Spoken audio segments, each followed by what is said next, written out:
డాంబికులు నీ సన్నిధిని నిలవలేరు. పాపము చేయవారందరూ నీకు అసహ్యులు.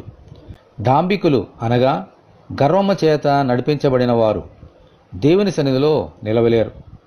సైతాను తన గర్వము చేతనే గదా పరలోకము నుండి త్రోయబడ్డాడు.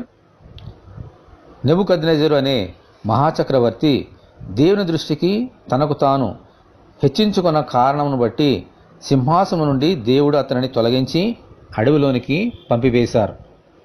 7 సంవత్సరములు గతించిన తరువాత తన తప్పు తెలుసుకొని గర్వముతో నటించేవారిని ఆయన అణిచివేయువాడని తెలుసుకున్నప్పుడు దేవుడు తిరిగి అతని సింహాసనం మీద కూర్చుండబెట్టారు. దేవునికి స్తోత్రము, హల్లెలూయా.